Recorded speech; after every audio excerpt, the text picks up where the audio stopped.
Hello, maniacs and savages. It's Joey B, training for his first ultramarathon. And in this video, I'm going to go over week 7 of my training.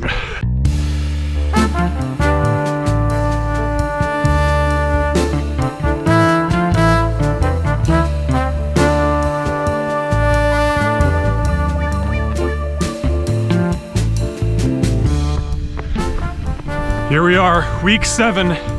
And this is an 8-week program. What was the theme this week? What did I learn? Well, I'm finding ways to win. Last week, the goal was 55 miles and I failed. But a wise man once said, there's no failure, there's only feedback. So the feedback I got was the extra day of rest was the right decision. And look at it, this week, I'm feeling very strong. No extra days off.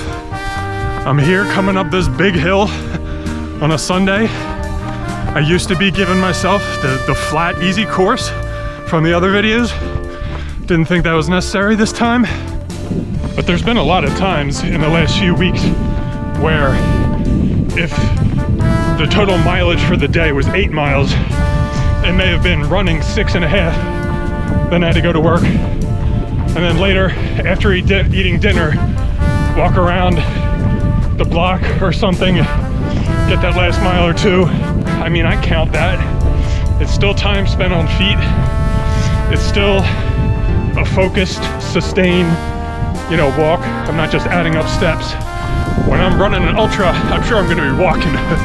Walking's okay, as long as you finish. I mean, some of these hills you can't really do without walking. I add that up till the end of the day, and it all adds up by the end of the week. Take yesterday, for example. That was my biggest day of the week. I had to go for 15 miles and I was doing other stuff, kept not getting to the run, kept getting later and later. By the time I started the run, it was almost dinner time. So instead of having to run 3 hours and getting famished, it was like, let's just run 6 miles now, eat dinner, and then run 6 miles later, and then maybe walk a mile or two to warm down. And as long as it all adds up to 15 by the end of the day, great. Well, by the time I got to the second run, it was almost midnight and it was pretty cold. It was about 30 degrees. So it's kind of like the storm thing though, the bad conditions video. Once in a while, I found that sort of thing to be very valuable for, mental strength and grit and determination, all the stuff I'm gonna need in 1 month's time. By the way, almost forgot to mention, my first ultramarathon is officially less than 1 month away. Wow.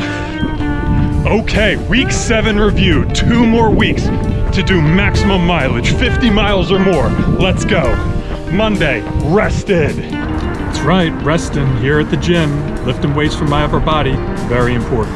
Tuesday, 8 miles. And I just want to point out, that almost didn't happen.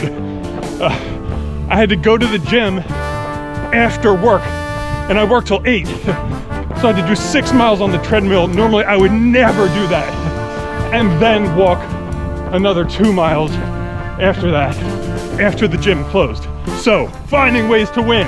It looks like it's getting dark. I think we better come over here. Where was I? Wednesday, 11 miles. Kind of, whew, that's on average. Then Thursday, 11 miles. On track. Friday, rested. So when I'm at the gym, I just do a lot of crunches. Going into the weekend at 30 miles. That's where I want to be. Saturday, 15 miles. Oh yeah. And so here we are, Sunday, 10 miles. Week 7, total 55 miles. You hear that hat run, 50K? You hear that, Susquehanna State Park? I'm coming for you and I'm gonna take your soul. So that's my second week at 50 or more miles. And 1 more week to go. I think I might try for 60. I'm going to reach final form next week. Stay tuned. See you then.